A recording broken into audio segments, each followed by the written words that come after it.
Welcome back, another episode of Distance from Center. I'm Trent Finlayson. I'm John Horton, and we're here to talk about the news in water skiing.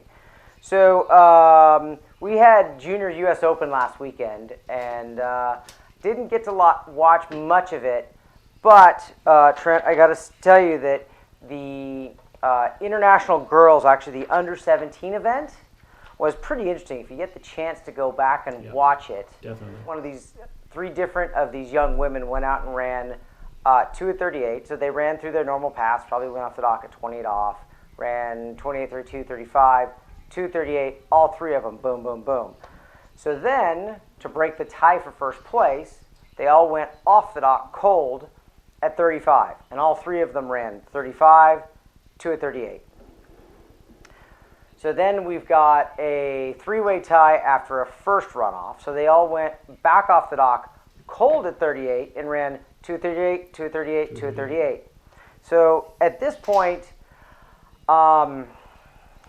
humorously, the mic for the webcast was set so we could overhear the judges talking about what to do.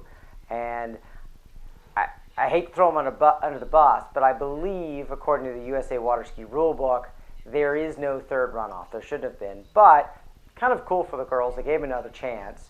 Yeah.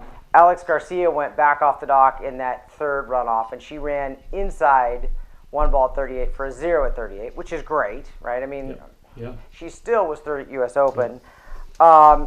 And then Kennedy Hansen ran 1 at 38, and Luisa Hamaria went out and again ran 2 at 38 to take the title. The other thing noticeable about Luisa is she had two siblings, I think a brother and a sister, who both did extremely well. These are kids from Colombia that we should keep an eye out for. I think it's an up-and-coming South American group of skiers coming.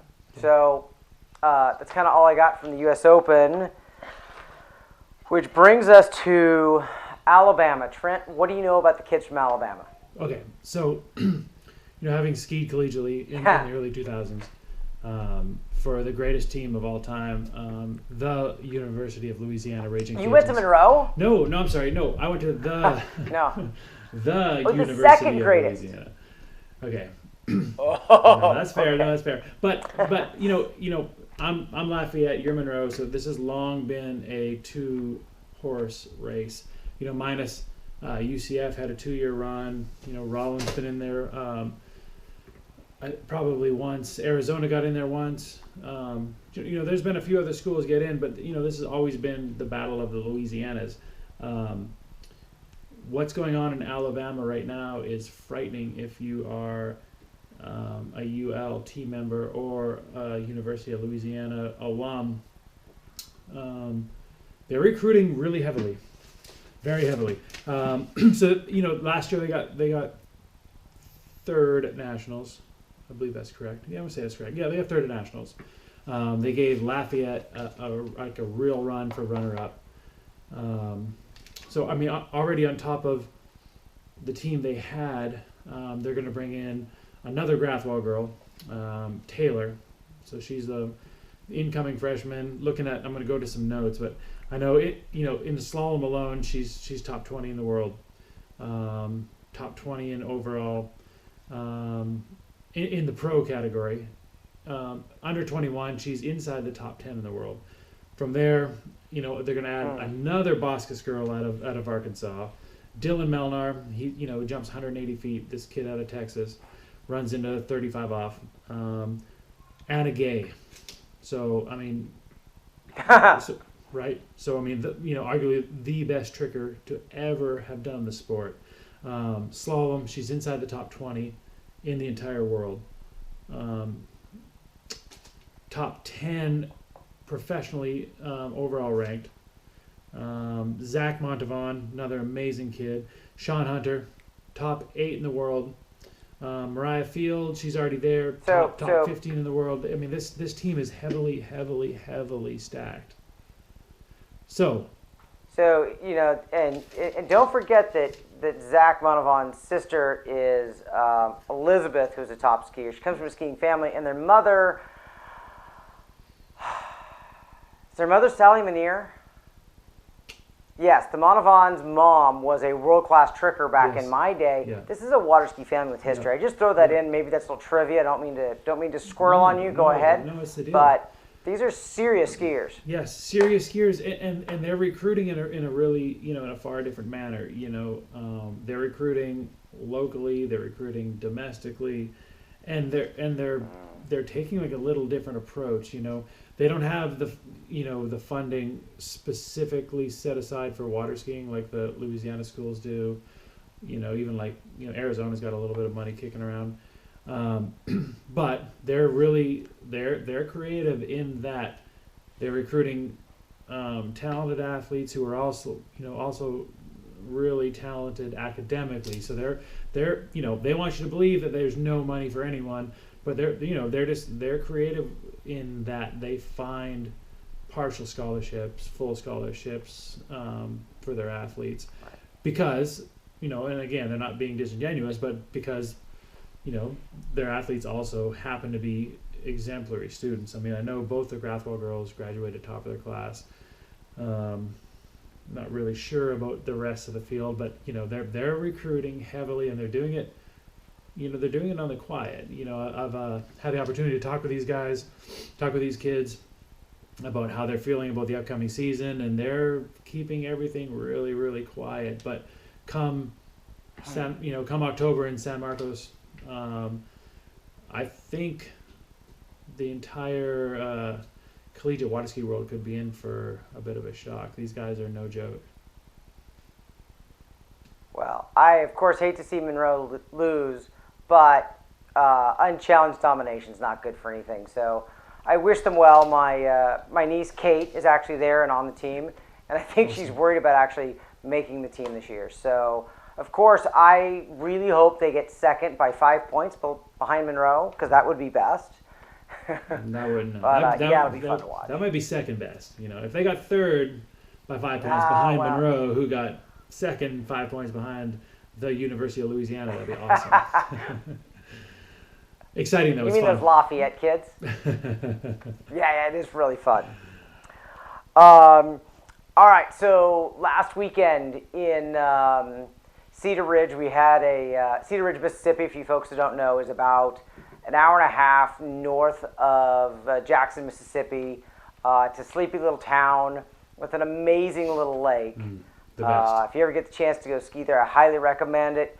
Skip the tournament lake, go ski on the homeowners lake, because if you pull too long out of 5-ball at one end, you swear you're going to land in a tree. Yeah. It's a really fun place to ski. Amazing lake, but, amazing lake, amazing people, amazing group. Like, I'm not sure if Bubba Powell is the official owner, but I mean, I know my contact there is Bubba Powell.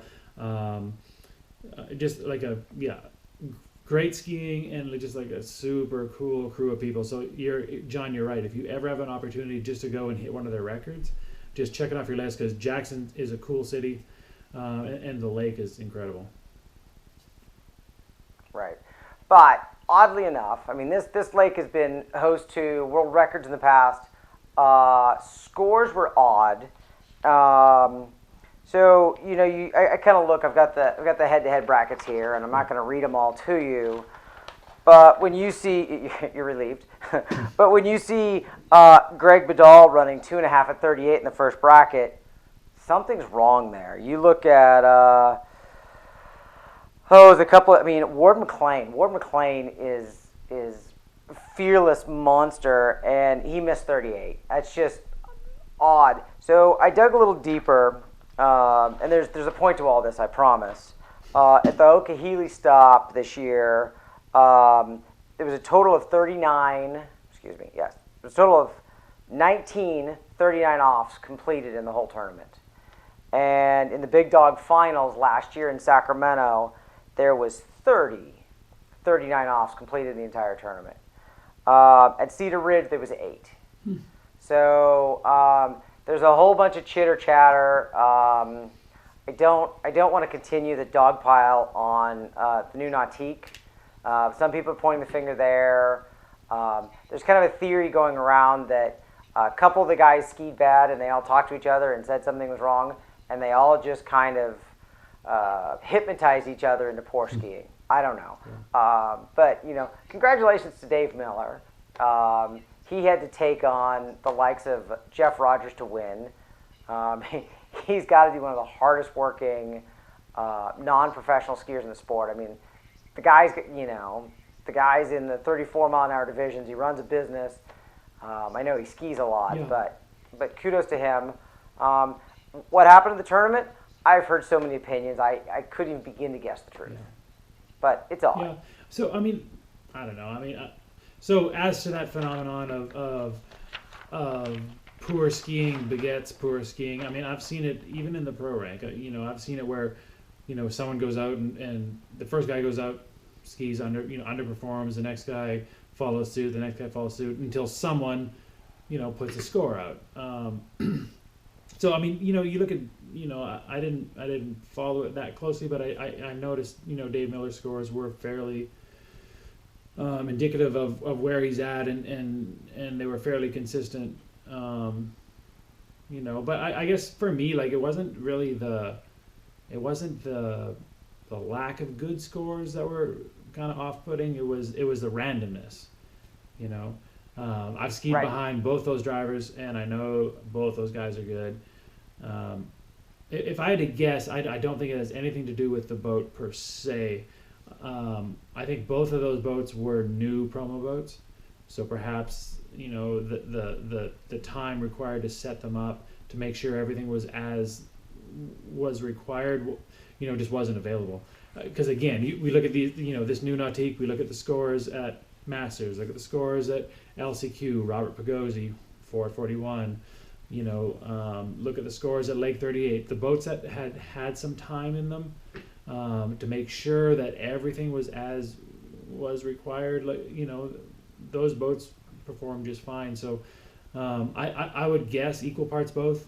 A few poor performances led to a few more poor performances, and I would guess that the boats probably weren't exactly ready to roll. In that the boats were fine, but in that they weren't set up as those other ones were. Right. I don't know. I think we're by the end of this season. And granted, being a Mastercraft guy, these boats are going to prove to be just fine. They've never produced a product that wasn't quality, that wasn't at least capable of putting up good scores, and a product that the drivers didn't relate to. So I think it's going to be fine. For sure. I've run up to my PB behind Nautiques and Mastercrafts and Malibus and Centurions, so I have no expectation otherwise. Yeah, but it is that is an absolute phenomenon. Like skier A starts messing with his cruise control, skier B follows suit, then the driver all of a sudden realizes that these guys aren't happy, and all of a sudden there's just this weird tension that kind of festers, and kind of feeds itself. So I mean, it is what it is. It wasn't like like an unsung dark horse came up and won the event with a bad score. The guy that had a shot at winning still won, but that being said, absolutely correct. The randomness of the scores is absolutely shocking. Right, and without naming names, because it's all rumor, but you hear stories about some of the most senior experienced skiers in the field changing their zero off number incessantly because they were searching for something and couldn't get there. And again, if you're changing zero off settings every pass, maybe you're just chasing your own tail. Maybe you've lost. Maybe something's wrong, and it's and being like a senior skier myself, I mean, I can say with certainty, I might have looked for one extra setting, but I mean, I wouldn't have fallen into that trap, So it is. I mean, it's the stress of the situation, the seeming enormity of the event can make people do things they wouldn't normally do. So, kind of was what it was. Bottom line is, it's a great site, great people, great drivers, and this boat is going to prove itself. So this will come to pass. Yeah. All right. If anybody does make it to Canton, Mississippi, go 3 miles away also and go to Quickset, ski with Lonnie Harris. Yes. That place is wacky, scary, skis great. Yeah. I can't even explain it in this webcast, but awesome. Yeah. Okay, so Mr. Fred Winter put out a post on Facebook a couple of days ago that was kind of obscure, where he basically said that he was no longer part of Team Monte Carlo. And then he kind of left it blank, saying, not telling everybody where he was going. And so the website is, the entire internet is a little bit abuzz. Freddie, what are you doing? What's the big secret? What are you skiing on? And I've had a couple conversations with Freddie, and he's doing something that I don't recall a skier at his level doing in recent history, is that he is not committing to any factory. So to all you guys that have been writing all over the internet, I know where Freddie's going. No, you don't, because he doesn't know where he's going. So he's got 3 priorities. It is, what ski can he ski best on? And he's going to ski on everything. And I believe last weekend he skied on D3. Today is Tuesday. Is he skiing on D3 today? I don't know. Maybe, maybe not. But that was the experiment last weekend. Could be KD, could be Conley, could be Radar, could be Mastercraft. We saw pictures of him on a Mastercraft slalom ski on the internet. And then his second priority is the stability and the infrastructure of the ski company, right? Like, I mean, he wants to know that if he loves the ski this year, that they're not going to squirrel off and do something strange next year. And then thirdly, he's a pro athlete. If he can get paid, that'd be great. Yeah. But I think, and you tell me if this is wrong, I think a lot of athletes in his position would take a paycheck and a ski they didn't love, as opposed to being completely disinterested in any contract talks until he finds the ski that is his absolute ultimate. Okay. Yeah. Okay. I think it's interesting stuff. So here's my take on it. Like, first of all, 3 things. Like, first of all, Monte Carlo, Boris Laval, like, great product, great dude. I've known Boris. I skied against him for the majority of my career. I've known him my whole life. Traveled around the world with him. Great dude. Second of all, this really is not that rare. This isn't that rare at all. So, like, the typical route. But hold on. But he's number 2 in the world. Yeah. But still, the typical route is you find the ski you like, and then you foster a relationship. Why this feels different is because most people aren't Freddie, and most people are a little more quiet about this. And then, so let's just look at, like, let's look back at number 2s in the worlds, or number 5s, or number 8s, but top guys. Chris Parrish. So, I mean, he did this back in early 2000s. You know, he was riding a good. He was breaking world records. He was killing everybody, everything, everyone. He was the man. It was ahead of his career. He didn't. That trip to HO wasn't inspired first by a paycheck. It was inspired by a quest for something different. Marcus Brown, when he went from D3 to HO again, the first thing that he wanted to do was look for a different ski, you know, and then like the trip from the search to the deal was in rapid succession, but the first thing first was the search, and then even, let's go, like, the ultimate searcher. Let's go Terry Winter. This guy's been the best skier in the world for as long as we've been doing this, and he has never ever searched for a paycheck. He's searched for the tool to run 41 every single time he hits the water. That's all the examples I have. But again, I'm with you. This is far more intriguing because of the public nature that Freddie is willing to take. In that he's like, look, here it is. You know, my contract is done, and I don't care what I do other than I want to be the best. I'm going to find the ski, and that's usually like kind of a private search. And Freddie, being the badass that he is, he's doing more of a public search, which is kind of cool. And you know, respect the hell out of it, because what he's doing is setting his ego aside. He doesn't want anyone to even care or assume that he's being recruited. He's just like, this is just me, man. I'm gonna find a ski that I like. If I gotta buy it, I will. And then if they want me, they'll take me, kind of thing. And it's kind of cool. That's like stripping down egos, stripping down facades. He's just doing it. It's kind of sweet. Well, we lost Trent, but I think we were done talking about Freddie there. So this is another episode of Distance from Center. Hope you guys enjoy it. We'll be back in a week or so. Thank you.